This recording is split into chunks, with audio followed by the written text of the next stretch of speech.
ലൂക്കോസ് അദ്ധ്യായം 20. ആ ദിവസങ്ങളിൽ ഒന്നിൽ അവൻ ദൈവാലയത്തിൽ ജനത്തോട് ഉപദേശിച്ച് സുവിശേഷം അറിയിക്കുമ്പോൾ മഹാപുരോഹിതന്മാരും ശാസ്ത്രിമാരും മൂപ്പന്മാരുമായി അടുത്തുവന്ന് അവനോട്, നീ എന്ത് അധികാരം കൊണ്ട് ഇത് ചെയ്യുന്നു?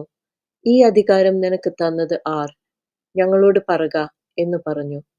അതിന് ഉത്തരമായി അവൻ, ഞാനും നിങ്ങളോട് ഒരു വാക്ക് ചോദിക്കും, അത് എന്നോട് പറവീൻ. യോഹന്നാന്റെ സ്നാനം സ്വർഗത്തിൽ നിന്നോ മനുഷ്യരിൽ നിന്നോ ഉണ്ടായത് എന്ന് ചോദിച്ചു. അവർ തമ്മിൽ നിരൂപിച്ചു, സ്വർഗത്തിൽ നിന്ന് എന്ന് പറഞ്ഞാൽ പിന്നെ നിങ്ങൾ അവനെ വിശ്വസിക്കാഞ്ഞത് എന്ത് എന്ന് അവൻ ചോദിക്കും. മനുഷ്യരിൽ നിന്ന് എന്ന് പറഞ്ഞാലോ ജനമൊക്കെയും യോഹന്നാൻ ഒരു പ്രവാചകൻ എന്ന് ഉറച്ചിരിക്കൊണ്ട് നമ്മെ കല്ലെറിയും എന്ന് പറഞ്ഞിട്ട്, എവിടെ നിന്നോ ഞങ്ങൾ അറിയുന്നില്ല എന്ന് ഉത്തരം പറഞ്ഞു. യേശു അവരോട്, എന്നാൽ ഞാനിത് ചെയ്യുന്നത് ഇന്ന അധികാരം കൊണ്ടാകുന്നു എന്നുള്ളത് ഞാനും നിങ്ങളോട് പറയുന്നില്ല എന്നു പറഞ്ഞു. അനന്തരം അവൻ ജനത്തോട് ഉപമ പറഞ്ഞതെന്തെന്നാൽ, ഒരു മനുഷ്യൻ ഒരു മുന്തിരിത്തോട്ടം നട്ടുണ്ടാക്കി. കുടിയാന്മാരെ പാട്ടത്തിന് ഏൽപ്പിച്ചിട്ട് ഏറിയ കാലം പരദേശത്ത് പോയി പാർത്തു. സമയമായപ്പോൾ കുടിയാന്മാരോട് തോട്ടത്തിന്റെ അനുഭവം വാങ്ങേണ്ടതിന് അവരുടെ അടുക്കൽ ഒരു ദാസനെ അയച്ചു. അവനെ കുടിയാന്മാർ തല്ലി വെറുതെ അയച്ചു കളഞ്ഞു. അവൻ മറ്റൊരു ദാസനെ പറഞ്ഞയച്ചു. അവനെയും അവർ തല്ലി അപമാനിച്ച് വെറുതെ അയച്ചു കളഞ്ഞു. അവൻ മൂന്നാമത് ഒരുത്തനെ പറഞ്ഞയച്ചു. അവർ അവനെയും മുറിവേൽപ്പിച്ച് പുറത്താക്കി കളഞ്ഞു. അപ്പോൾ മുന്തിരിത്തോട്ടത്തിന്റെ ഉടമസ്ഥൻ, ഞാൻ എന്തു ചെയ്യേണ്ടു? എന്റെ പ്രിയപുത്രനെ അയക്കും, പക്ഷെ അവർ അവനെ ശങ്കിക്കും എന്ന് പറഞ്ഞു. കുടിയാന്മാർ അവനെ കണ്ടിട്ട്, ഇവൻ അവകാശി, അവകാശം നമുക്ക് ആകേണ്ടതിന് നാം അവനെ കൊന്നുകളക എന്ന് തമ്മിൽ ആലോചിച്ചു പറഞ്ഞു. അവരവനെ തോട്ടത്തിൽ നിന്ന് പുറത്താക്കി കൊന്നുകളഞ്ഞു. എന്നാൽ തോട്ടത്തിന്റെ ഉടമസ്ഥൻ അവരോട് എന്തു ചെയ്യും? അവൻ വന്ന് ആ കുടിയാന്മാരെ നിഗ്രഹിച്ച് തോട്ടം അന്യന്മാർക്ക് ഏൽപ്പിച്ചു കൊടുക്കും. അത് കേട്ടിട്ട് അവർ അങ്ങനെ ഒരു നാളും സംഭവിക്കയില്ല എന്ന് പറഞ്ഞു. അവനോ അവരെ നോക്കി, എന്നാൽ വീട് പണിയുന്നവർ തള്ളിക്കളഞ്ഞ കല്ല് മൂലക്കല്ലായി തീർന്നു എന്ന് എഴുതിയിരിക്കുന്നത് എന്ത്?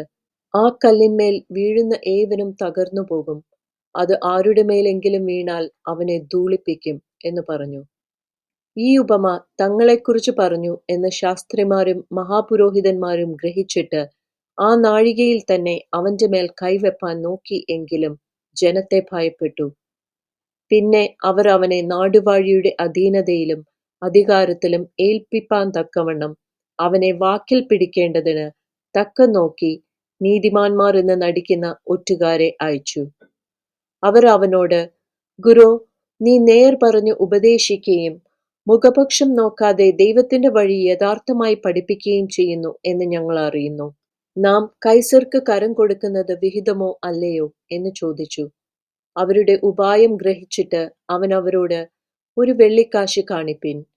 അതിനുള്ള സ്വരൂപവും മേലെഴുത്തും ആരുടേത് എന്ന് ചോദിച്ചതിന്, കൈസരുടേത് എന്ന് അവർ പറഞ്ഞു.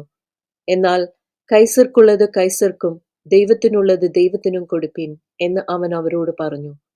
അങ്ങനെ അവർ ജനത്തിന്റെ മുമ്പിൽ വെച്ച് അവനെ വാക്കിൽ പിടിപ്പാൻ കഴിയാതെ അവന്റെ ഉത്തരത്തിൽ ആശ്ചര്യപ്പെട്ട് മിണ്ടാതിരുന്നു. പുനരുത്ഥാനം ഇല്ല എന്ന് പറയുന്ന സദൂക്യരിൽ ചിലർ അടുത്തു വന്ന് അവനോട് ചോദിച്ചത്, ഗുരു, ഒരുത്തന്റെ സഹോദരൻ വിവാഹം കഴിച്ചിട്ട് മക്കളില്ലാതെ മരിച്ചുപോയാൽ അവന്റെ സഹോദരൻ അവന്റെ ഭാര്യയെ പരിഗ്രഹിച്ച് സഹോദരന് സന്തതിയെ ജനിപ്പിക്കണം എന്ന് മോശെ എഴുതിയിരിക്കുന്നു. എന്നാൽ 7 സഹോദരന്മാരുണ്ടായിരുന്നു. അവരിൽ ഒന്നാമത്തവൻ ഒരു സ്ത്രീയെ വിവാഹം കഴിച്ചു, മക്കളില്ലാതെ മരിച്ചുപോയി. രണ്ടാമത്തവനും മൂന്നാമത്തവനും അവളെ പരിഗ്രഹിച്ചു. അവണ്ണം 7 പേരും ചെയ്തു മക്കളില്ലാതെ മരിച്ചുപോയി. ഒടുവിൽ സ്ത്രീയും മരിച്ചു. എന്നാൽ പുനരുത്ഥാനത്തിൽ അവൾ അവരിൽ ഏവിനു ഭാര്യയാകും. 7 പേർക്കും ഭാര്യയായിരുന്നുവല്ലോ.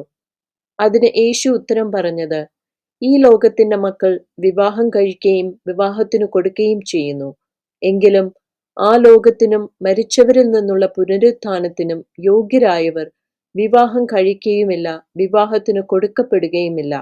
അവർക്ക് ഇനി മരിപ്പാനും കഴിയുകയില്ല. അവർ പുനരുത്ഥാന പുത്രന്മാരാകയാൽ ദൈവദൂത തുല്യരും ദൈവപുത്രന്മാരും ആകുന്നു.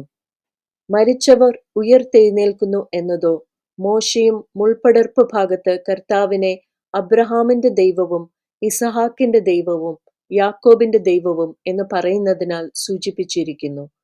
ദൈവമോ മരിച്ചവരുടെ ദൈവമല്ല, ജീവനുള്ളവരുടെ ദൈവമത്രേ. എല്ലാവരും അവന് ജീവിച്ചിരിക്കുന്നുവല്ലോ. അതിന് ചില ശാസ്ത്രിമാർ, കുരോ, നീ പറഞ്ഞത് ശരി എന്ന് ഉത്തരം പറഞ്ഞു. പിന്നെ അവനോട് ഒന്നും ചോദിപ്പാൻ അവർ തുനിഞ്ഞതുമില്ല.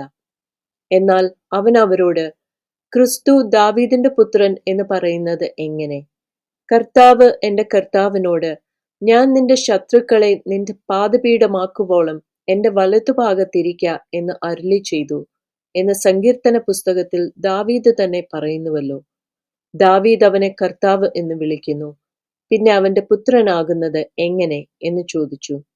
എന്നാൽ ജനമൊക്കെയും കേൾക്കെ അവൻ തന്റെ ശിഷ്യന്മാരോട്, നിലയങ്കികളോടെ നടപ്പാൻ ഇച്ഛിക്കുകയും അങ്ങാടിയിൽ വന്ദനവും പള്ളിയിൽ മുഖ്യാസനവും അത്താഴത്തിൽ പ്രധാന സ്ഥാനവും പ്രിയപ്പെടുകയും ചെയ്യുന്ന ശാസ്ത്രിമാരെ സൂക്ഷിച്ചുകൊള്ളുവിൻ.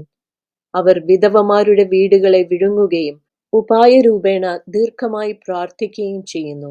അവർക്ക് ഏറ്റവും വലിയ ശിക്ഷാവിധി വരും.